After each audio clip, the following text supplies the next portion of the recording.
Tell you what, you stick around until after the intro, I've got a shout out to do. And let's not have any smart cracks about me wearing a pink shirt. It takes a real man to wear pink.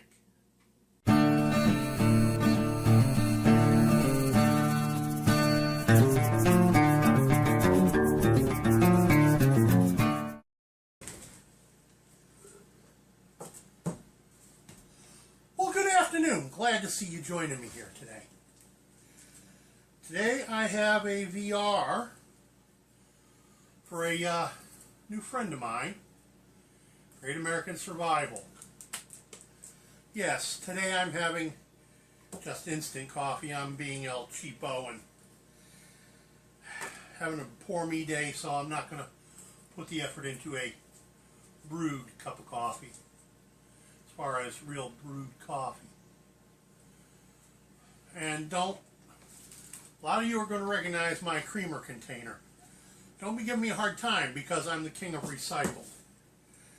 I try to, it's one of the things I try to teach with my channel is to reuse, recycle, and repurpose everything you can. Because it's going to come to a point, ladies and gentlemen, where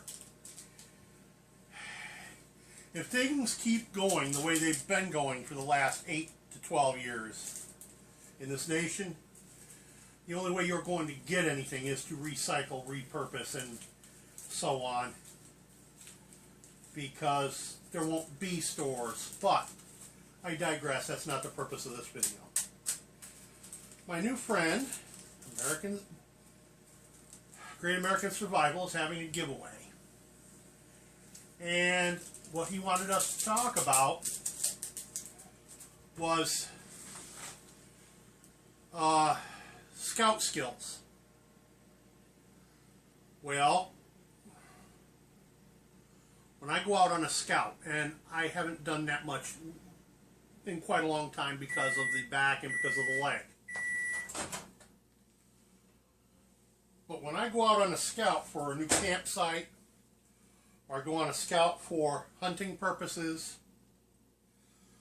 when I get into an area and I know I'm going to be there 1, 2, 3, 4 days, the first thing I do is I set up my food procurement.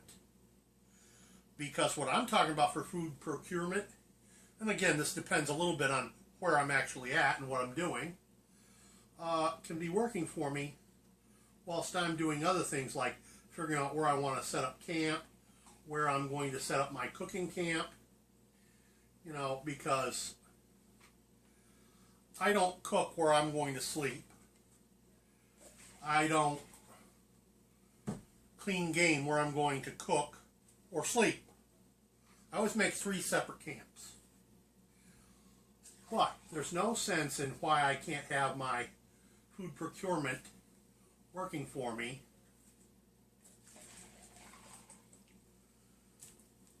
whilst I'm doing those things. And 99% of the time when I'm setting up camp, whether I'm going to be hunting or whether I'm just going to be camping out, I like fresh fish. So, what do I do to procure fresh fish where I don't have to actively sit there with a fishing rod and catch it? Well, a lot of guys, they'd say use a spring pole. Well, the trouble with spring pole is to get enough spring in it, you need it somewhere between green and dead. The trouble is, wood that's in the woods, you're either going to find green or you're going to find absolutely dead. You're not going to find something in between. If you take dead, it's not. If you pull it down far enough to get enough oomph out of it, you're likely to snap it.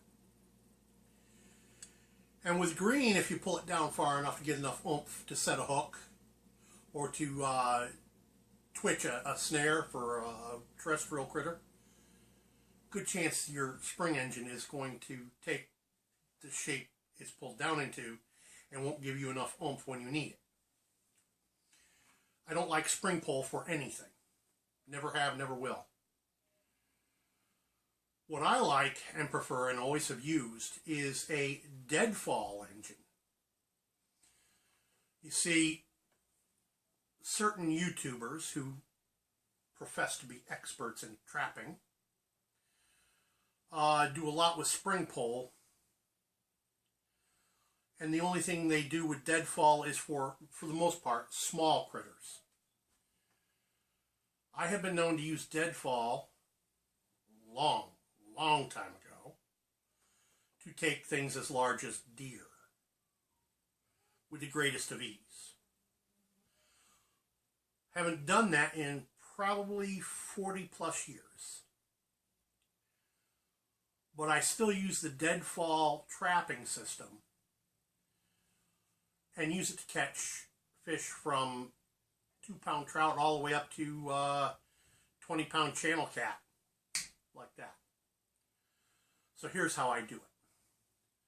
The first thing I will do is pick out a likely looking spot for catching a fish. And I'll find a tree next to that spot with a crotch that's about 10 to 12 feet up in the tree. A little further maybe if I can get it.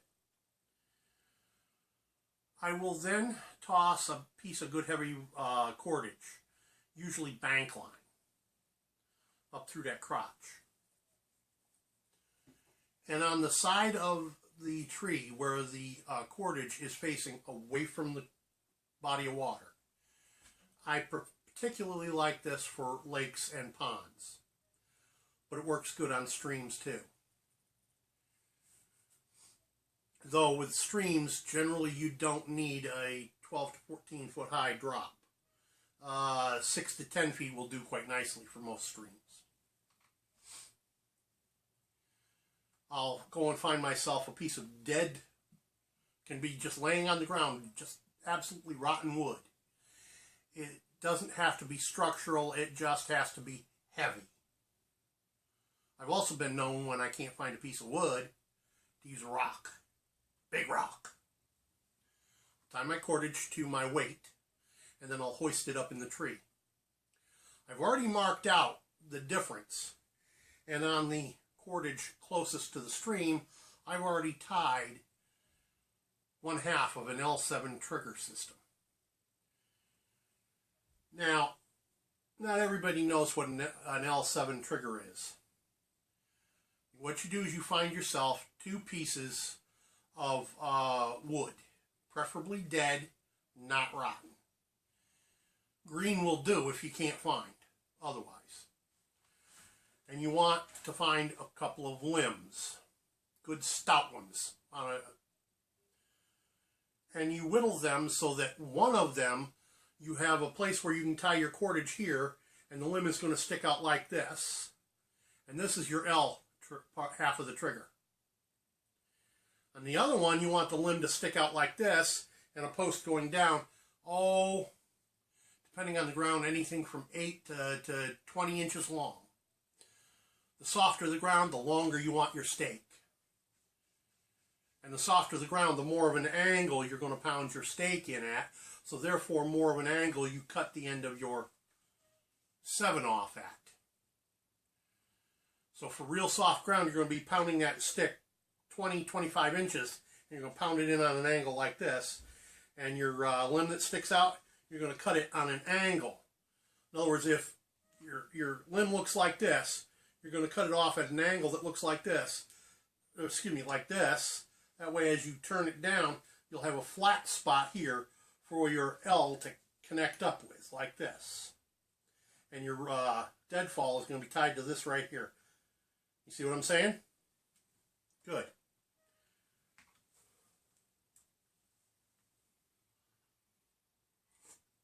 Now, on your L section, or the part attached to the engine, the deadfall, at the bottom of the L down here, okay, like this. At the bottom of your L down here, this is where you're going to attach a second piece of cordage. I generally like to have this all one piece of cord, but you can't always do that. So if you have to have this cut off and tied to the stick here, Then right here you're going to mount a second piece of cordage and tie it good and solid on the L. And that's going to go out probably 5 or 10 feet into the body of water if it's a pond or a lake. 2 or 3 is plenty if it's a stream. At the end of that piece of cordage, usually bank line, you're going to attach anywhere from 5 to 20 feet of monofilament. And again, the size of the monofilament is going to depend on what kind of fish you're going after. If you're in an area where you know large channel cats are, and you're using a large hook for channel cats, you're going to want a 20 or 30 pound braid, minimum. If you're going after 1 or 2 pound trout, then a 6 pound mono is fine. Again, this has to be doctored and adjusted for the actual body of water and the species of fish you're trying to catch. It takes me exactly 10 minutes to throw together my L7 trigger and to put a deadfall weight of 8 to 30 pounds up a tree, depending on what I'm going after. So now it just depends on what kind of a trap I'm setting off of the trigger system. Is it a snare or is it a fishing rig? And that, beyond the L7 trigger, that's going to take me 3 to 10 minutes to set up. Now if I'm fishing, I'm going to have 8 to 13 minutes set up time for a total trap for a fish. I'm going to have me 6 or 8 of these around a pond or a inlet cove or whatever of a lake. So I'm going to spend an hour setting up 6 of these, maybe an hour and a half. Then I'm going to go off and spend my day doing my thing on that scout. And when I return just before full dark and check my traps, my fish traps, I'm going to have a stringer full of fish ready to have my dinner. Now there's a skill for a scout that most folks don't consider. How do you like that one? Okay, if you haven't seen Martin or Great American Survival Channel before, check the description box. I'll leave links.